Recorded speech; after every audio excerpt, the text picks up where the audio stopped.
अपने पसंदीदा मौजू पर शोज़ देखने के लिए लाइक और सब्सक्राइब करना ना भूलिएगा और बेल बटन पर क्लिक कीजिएगा।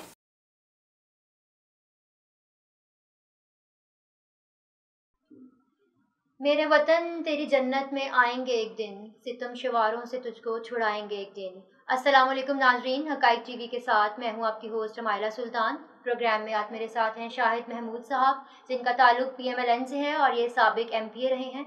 अस्सलाम वालेकुम सर, खुशामदीद जी। इनका ताल्लुक भी एक कश्मीरी घराने से है, इसीलिए हमने आज मसला कश्मीर पर बात करने के लिए इनको दावत दी है। तो हम जानेंगे इनसे कि कश्मीर का मसला इन्होंने जब ये हुकूमत में थे, PMLN हुकूमत में थी, तो किस तरह से इन्होंने इंटरनेशनल फोरम पर इस मसले को उजागर किया और इनकी हुकूमत ने क्या क्या इक़दाम किए हैं मसला कश्मीर के हल के लिए। जी शाहिद साहब बताइए। Thank you very much. आप आज का दिन जो है जी वो कश्मीर डे नहीं है बल्कि कश्मीर का इस्तिसार डे है। बिल्कुल। मैं थोड़ा सा ये भी बता दूं कि आज से 1 साल पहले आज के दिन ही 2019 में पूरा 1 साल हो गया है इंडियन गवर्नमेंट की जारहियत को, उनके जुल्म को, जो उन्होंने कश्मीरी अवाम के ऊपर एक लॉकडाउन का सिस्टम बनाया हुआ है और पूरी कम्युनिटी को उन्होंने अंडर लॉक एंड की कर लिया हुआ है। 1 साल से मुहासरा किया हुआ है। 72 ईयर से उन्होंने उस मुल्क में, उस स्टेट में जुल्म की, जबर की और जारीत की, दरिंदगी की वो मसाले कायम किए हैं कि जिसमें मैं छोटी सी मिसाल देता हूँ कि रिसेंटली हमने देखा कि एक 3 साल का बच्चा अपने नाने को बचाने के लिए पत्थर मार रहा है उनको मुकाबला करने के लिए। ये इस कौम की ये यहाँ तक उस तस्वीर ने पूरी कहते हैं कि इंटरनेशनल फोरम पर हलचल मचा दी। अगर हलचल उसने मचाई है तो मैं कहता हूँ कि फिर भी कौम की आंखें खुलनी चाहिए। हमारे UN में ये करारदादें 8-10 पास हो चुकी हुई हैं। हमने क्या किया, 72 साल से उनका पहले इस्तेसाल जो होता है वो उनको देखते रहे। आज तक हमने कश्मीर काज के लिए जिस तरह कहते हैं अमली तौर पर प्रैक्टिकली हमने कुछ नहीं किया, सिवाय हम अपनी करारदादों के, सिवाय हम अपने जो बड़े बड़े अलमदार हैं दुनिया की, उनके पास सिर्फ यही जाके कहते रहे कि कश्मीरी अवाम को उनका हक दिया जाए, उनको के खुद अरादियत दिया जाए। लेकिन अब जो मसला बना है, अब मसला ये है कि 1 साल से उन्होंने एक तो लॉकडाउन कर दिया, 80 लाख अफराद ऐसे हैं जो घरों में कैद होकर रह गए हैं। और जो सबसे बड़ा नुकसान इस वक्त जो है वो उन्होंने जो हमारा एक सेक्शन इंडियन एक्ट 1949 में जो उन्होंने हरी सिंह राजा के साथ, कश्मीर के साथ इंडिया ने इलाहा करते वक्त एक समझौता किया था कि हम आपको आज़ादी देंगे, हम आपको ये फ्री हैसियत देंगे। वो एक आइन का हिस्सा बना था इंडिया का, उसको कहते हैं सेक्शन 370। अब इस गवर्नमेंट ने, इस मोदी ने, इस वजारत ने अब क्या किया कि वो इंडियन एक्ट खत्म कर दिया है। वो 370 के तहत जिसको तोहफ़ा था उस स्टेट को, वो उन्होंने खत्म कर दिया। इस एक्ट के खात्मे से किस कदर नुकसान पहुंचा सर? इसका ये नुकसान हुआ है जी, आप देखिए मैडम कि उन्होंने उसकी एक शेख के साथ 35A, इसी सेक्शन में 35A है जो 1954 में वो लेजिस्लेशन हुई इंडियन एक्ट में। उसके जरिए ही वहाँ के जो शहरी हैं वो शहरियत, मुलाजमत, उनका जो भी होता था वो उस 35 सेक्शन एक्ट के तहत ही वो कश्मीरी बचाने जाते थे। अब इन्होंने जुल्म ये किया है कि ये दोनों कवानीन ख़त्म किए हैं। इससे क्या होगा, ये वो हिस्ट्री है जो इसराइल की, इसराइल ने फ़लस्तीन में ये किया था कि वहाँ उन्होंने उनकी हैसियत को ख़त्म कर दिया था, यहूदियों को उन्होंने बात कर दिया। अब इस तरह ये होगा, ये 35 सेक्शन ख़त्म होने से इंडियन जो गासिब हिंदू है वो जाके वहाँ बिजनेस भी करेगा, वहाँ जाके प्रॉपर्टियाँ खरीदेगा, और उन्होंने कम से कम हज़ारों की तादाद में नहीं, लाखों की तादाद में उन्होंने डोमिसाइल बना के वहाँ के शहरी लोगों को दे दिया। शाहिद साहब, मौजूदा हुकूमत ने पाकिस्तानी नक्शे का हिस्सा बना दिया कश्मीर को। आप इस इक़दाम को किस तरह से देखते हैं?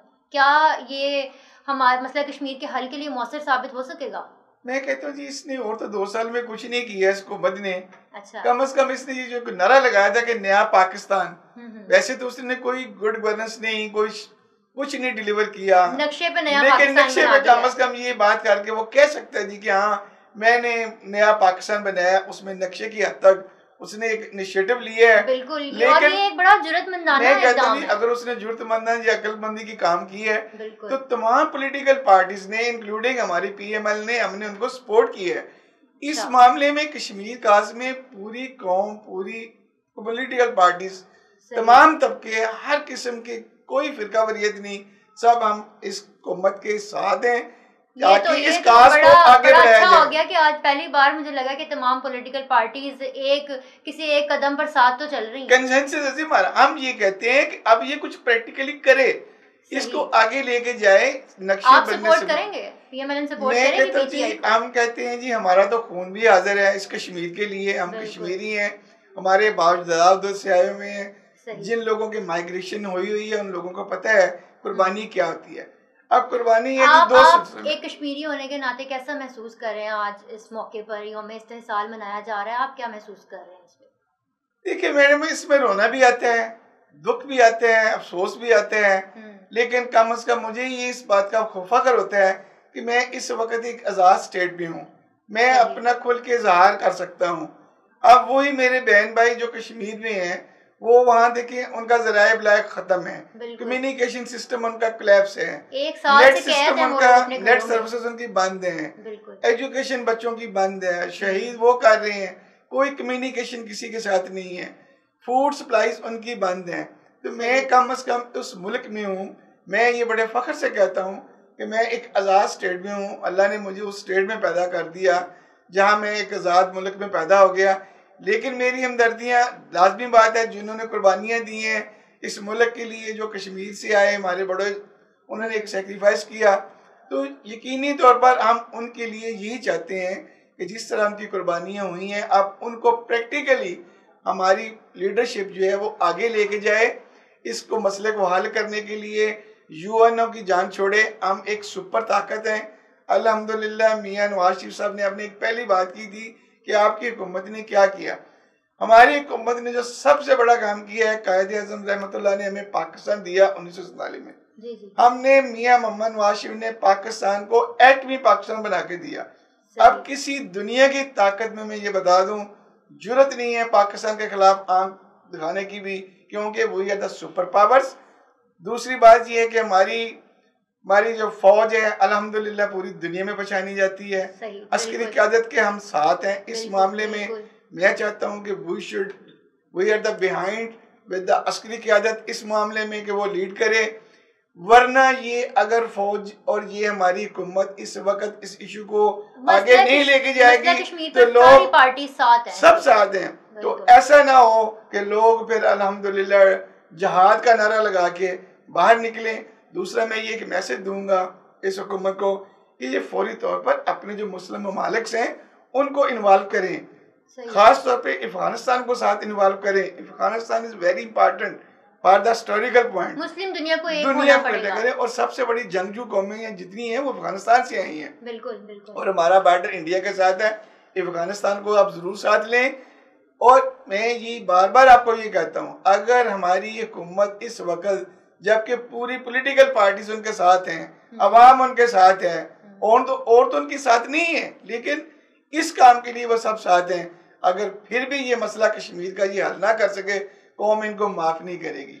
अब लोगों की नजरें इमरान खान के कम नजरी है, हमारी बाजवा साहब के ऊपर लगी हुई है। अच्छा, अब बाजवा साहब ने भी कल एक मीटिंग की है, वो बड़ी एक अच्छी खुश आइंद बात है, वो मैं भी आपको बता दूं।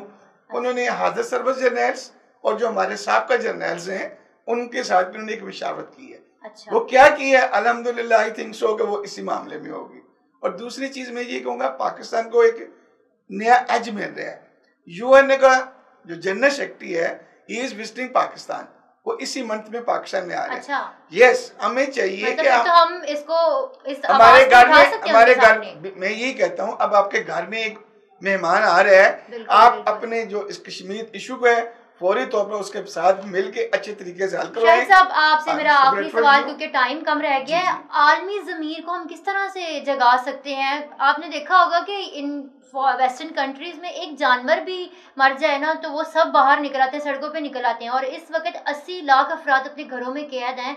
इस कदर बदतर लॉकडाउन का शिकार हैं वो लोग, तो इस पर क्यों आलमी बिरादरी जो है वो खामोश बैठी हुई? इसमें मैडम जो मैं समझता हूँ, हमारा जो वज़ारत ख़ारिजा है वो बिल्कुल कमज़ोर है। फॉरेन अफेयर हमारा कुछ नहीं कर रहा। इनको चाहिए कि हर मुल्क में, हर जगह, हर शहर में हमारे जितने भी सफीर बैठे हुए हैं वहाँ कम्युनिटीज को इन्वॉल्व करें, वो सफारतकारों को इन्वॉल्व करें, बिल्कुल जीरो इनका है, वो कम्युनिटी को इन्वॉल्व करें। वहाँ यही चीजें जो जुल्म की दास्तानें हैं, वो डॉक्यूमेंट्री फिल्म्स जो हैं, वो जो सेमिनार्स हैं, जो वहाँ जो चीजें दिखाई जाए हर मुल्क के हर शहर में, इंडिया की कश्मीर के ऊपर जो जुल्म की दास्तान है वो उन लोगों को दिखाई जाए हर मुल्क में। यूरोपियन कंट्री में वो बड़े सेंसिटिव लोग हैं। मसला सिर्फ ये है, हम उनको वो पिक्चर तो दिखाएं इंडिया की। अभी आप इंडिया की अपना मौक़िफ़ रखने की जरूरत है। अभी आप सही तरीके से अपना मौक़िफ़ पेश नहीं करते। एक साल में एक दिन तो बना लेते हैं कश्मीर डे, लेकिन ये कंटिन्यूस प्रोसेस है, ये डेली होना चाहिए। ये हर मुल्क में, हर शहर में सफारतकार जो है अपनी ड्यूटी सरअंजाम दें, वज़ारत ख़ारिजा एक्टिव हो जाए और जितने मुस्लिम ममालिक हैं उनको भी साथ मिलाएं। और ये चीज जो है इसकी दास्तान डॉक्यूमेंट्री फिल्म्स जो है, डॉक्यूमेंट्री फिल्में, मैं तो ये कहता हूँ, ये मैं क्रेडिट देता हूँ सोशल मीडिया को, जो प्राइवेट चैनल आप काम कर रहे हैं। ये तो गवर्नमेंट का काम था, गवर्नमेंट का सेक्टर तो जीरो है इस मामले में। ये एक राज़ तहसीन पेश करते हैं हम आप लोगों को, जो मीडिया, जो सोशल वर्क काम कर रहे हैं, जो डॉक्यूमेंट्री फिल्म्स दे रहे हैं, लोगों को अवेयरनेस दे रहे हैं। लोगों में अवेयरनेस तो पाकिस्तान में है, लेकिन अब हमने पूरी दुनिया का चेहरा दिखाना है, इंडिया को चेहरा का दिखाना है कि ये देखें 3 साल के बच्चे भी भूख से मर रहे हैं, गोलियों से मर रहे हैं, ये बच्चे शहीद हो रहे हैं, बच्चे स्कूल नहीं जा रहे, 1 साल से कट ऑफ हैं अपनी हिस्ट्री से। और इंडिया का मकरूर चेहरा दुनिया के सामने रखने की जरूरत है। नाज़रीन, प्रोग्राम का वक्त खत्म हो जाता है, इंशाल्लाह आपसे फिर मुलाकात होगी, तब तक के लिए इजाजत दीजिए, खुदा हाफिज। Thank you ji, thank you very much. अपने पसंदीदा मौजू पर शोज़ देखने के लिए लाइक और सब्सक्राइब करना ना भूलिएगा और बेल बटन पर क्लिक कीजिएगा।